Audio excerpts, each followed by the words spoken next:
जय महाकाल दोस्तों।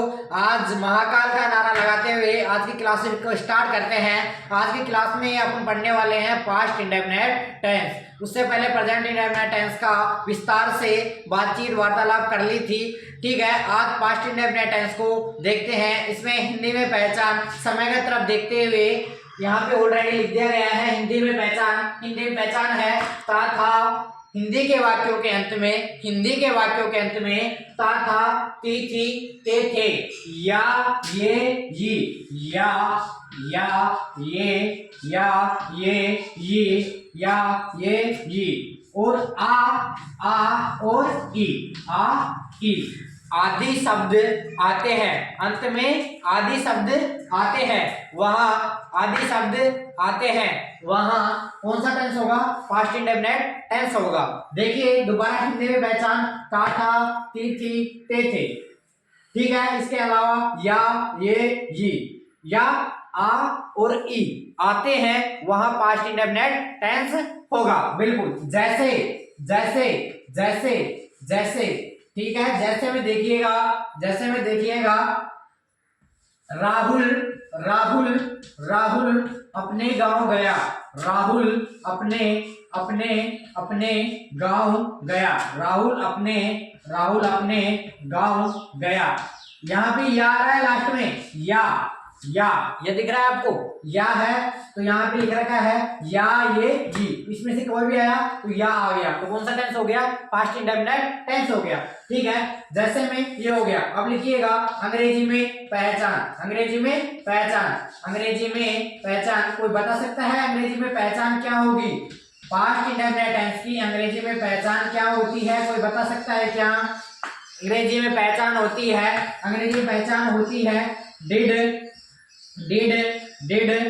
डिड नहीं तो सेकंड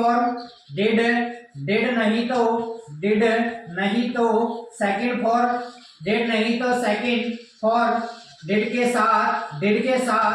के साथ वर्ब की फर्स्ट फॉर्म, डिड के साथ वर्ब की फर्स्ट फॉर्म। तो क्या होगी अंग्रेजी पहचान?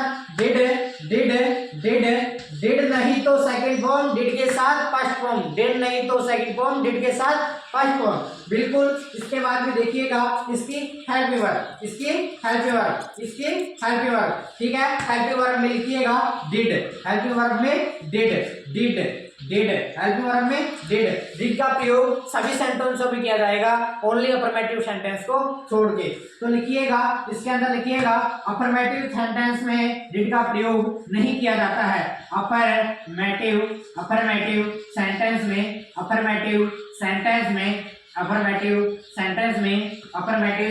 में डिड का प्रयोग नहीं किया जाता।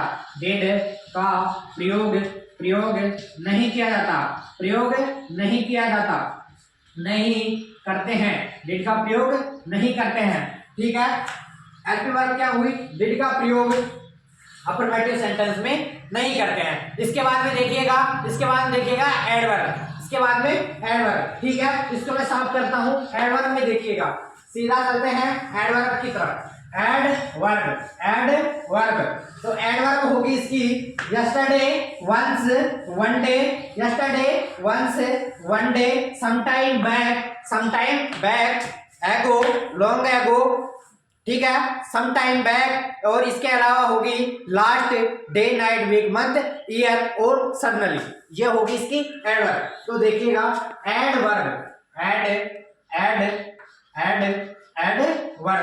एडवर्ब में देखिएगा यस्टरडे,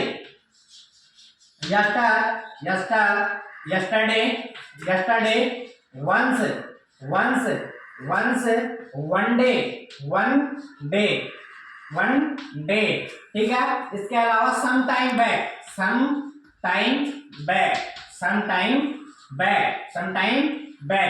इसके अलावा सडनली। ठीक है, इसके अलावा होगा लॉन्ग एगो और एगो भी होगा। ठीक है, इसके अलावा होगा लास्ट। अब लास्ट के अंदर क्या आते हैं? लास्ट के अंदर आते हैं last, day, night night night, week week, month month और ईयर, मंथ और ईयर। यह सभी किस में आएगा? ईयर। ये सभी किस में आएगा? लास्ट के अंदर। लास्ट के अंदर कौन कौन से आ रहे हैं? Last day, last night, last week, last month, last year, last year. ठीक है, ये सभी आएगा एडवर्ब के अंदर। एडवर्ब में क्या क्या आ गया एक बार दोबारा से देखिएगा। Yesterday, yesterday, once, one day, sometime back, suddenly, long ago, ago, last day, last night, last week, last month, last year. ठीक है, ये सभी आ गया एडवर्ब के अंदर। अब देखते हैं अफर्मेटिव सेंटेंस। अफर्मेटिव सेंटेंस किस हिसाब से बनाया जाता है? अफर्मेटिव सेंटेंस को पैटर्न देखेंगे, सब कुछ देखते हैं, सेंटेंस बना के भी देखते हैं। इसको एडवर्ब को मैं साफ कर देता हूं तब तक के लिए। ठीक है, साथ के साथ याद कीजिएगा, साथ के साथ याद कीजिएगा, एडवर्ब बहुत ही इंपॉर्टेंट होती है। ठीक है, तो आप देखिएगा rule number first, rule number first, rule number first, rule number first है affirmative, affirmative, affirmative, affirmative, affirmative, affirmative sentence, affirmative sentence, affirmative sentence. ठीक है, अफर्मेटिव सेंटेंस, अफर्मेटिव सेंटेंस। इसका पैटर्न देखिए, पैटर्न तो एक मैंने लिखाया था कि अफर्मेटिव सेंटेंस में डिड का प्रयोग नहीं करते हैं। तो डिड नहीं तो सेकंड फॉर्म, डिड नहीं तो सेकंड फॉर्म। तो देखिएगा इसके अंदर subject, subject plus plus main verb की second form plus object plus complement, plus complement. ठीक है, सटीक सा है। इसका एग्जाम्पल देखिएगा, एग्जाम्पल क्या लिखवाया था? राहुल अपने गांव गया। ठीक है, यही था।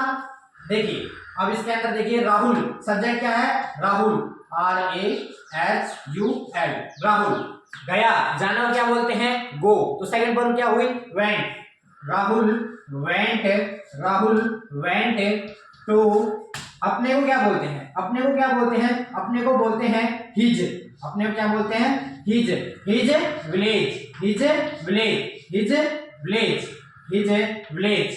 ठीक है, तो हिज विलेज ये हो गया आपका sentence, Rahul went to his village. ठीक है, इसके बाद में देखिएगा रूल नेगेटिव का, rule number 2, negative, negative sentence, negative sentence. Negative sentence यानी नकारात्मक वाक्य, नकारात्मक वाक्य, नकारात्मक वाक्य, नकारात्मक वाक्य। इसका पैटर्न देखिएगा, पैटर्न पैटर्न पैटर्न पैटर्न होगा इसका सब्जेक्ट है, सब्जेक्ट है। अब आप सभी को पता है कि अफर्मेटिव में डिड का प्रयोग नहीं हो रहा, तो इसके अंदर डिड का प्रयोग होगा, श्योर है।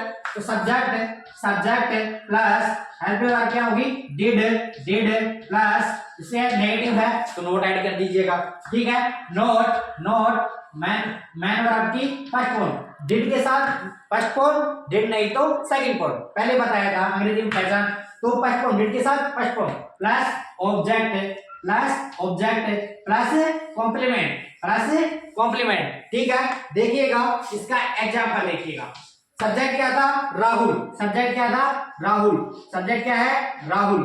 ठीक है, इसके बाद में देखिएगा डिड, डिड का प्रयोग कर देते हैं। ठीक है, डिड, डिड के बाद में नॉट, डिड के बाद में नॉट, डिड के बाद में नॉट। मैन वर्ब की फर्स्ट फॉर्म क्या है? गो। ठीक है, तो सीधा लिख दीजिएगा go to home, village, village.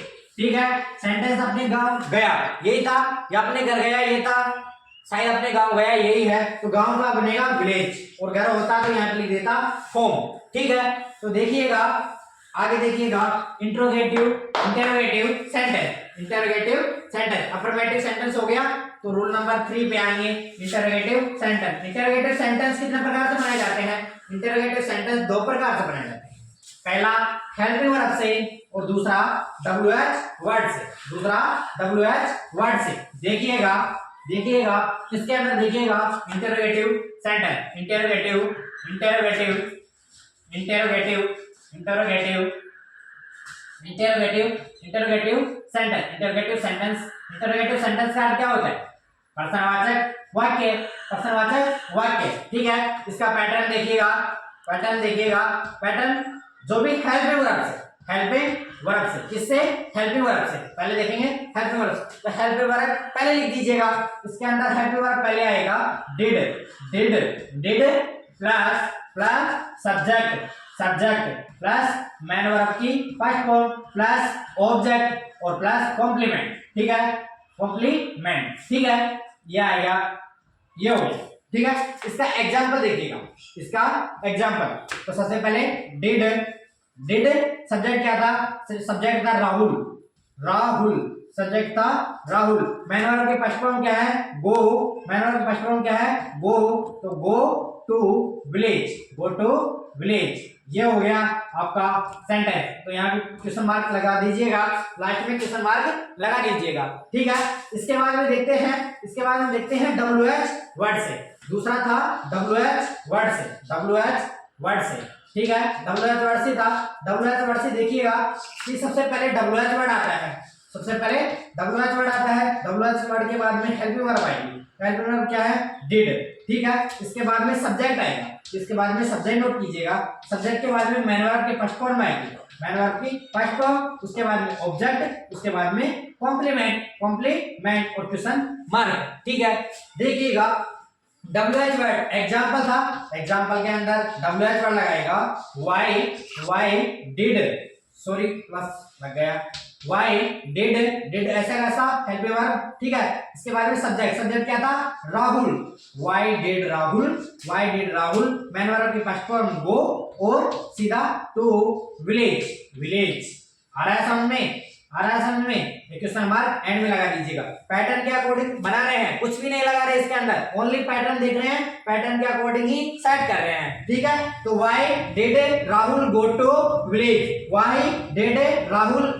To village, और लास्ट में क्वेश्चन मार्क इंपॉर्टेंट होता है। क्वेश्चन मार्क लगाना बहुत इंपॉर्टेंट होता है। उसके बाद में देखेंगे interrogative negative sentence. Interrogative negative sentence का अर्थ होगा प्रश्नवाचक नकारात्मक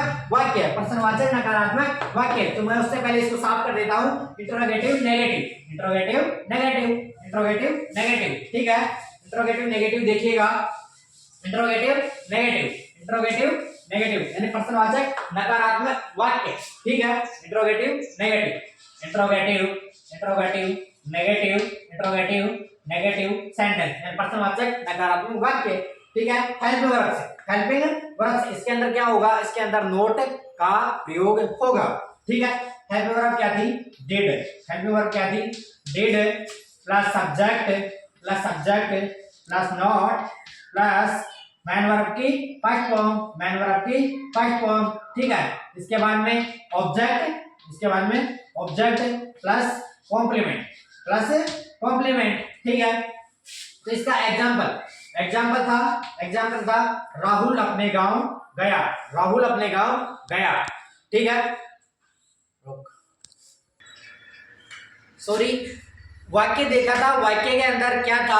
वाक्य देखिएगा, वाक्य के अंदर था कि राहुल अपने गांव गया। तो सभी के अंदर हिज लगाना भूल गए, तो सभी सेंटेंसों के अंदर जो विलेज था, विलेज से पहले हिज नोट कर लीजिएगा। राहुल अपने गांव गया, तो उसका इसी के हिसाब से आज इस वाक्य में सेंटेंस बना देते हैं। ठीक है, उससे पहले हिज नोट कर लीजिएगा। और राहुल गांव गया, उसके अंदर हिज लगाने की कोई जरूरत नहीं है। और राहुल अपने गांव गया, अगर ऐसा सेंटेंस होता है तो हिज लगाना इंपॉर्टेंट होता है। ठीक है, तो हिज नोट कर दीजिएगा। सेंटेंस का पता नहीं रहा, सॉरी, हो जाती है गलतियां। ठीक है, अब हिज के साथ बनाएगा राहुल अपने गांव गया, उस अकॉर्डिंग बनाएंगे। ठीक है, तो एग्जांपल है, तो एग्जांपल में देखिएगा सबसे पहले हेल्पिंग वर्ब से। तो डिड प्लस सब्जेक्ट है राहुल, आगे नॉट मैन वर्ब के first form go to his village.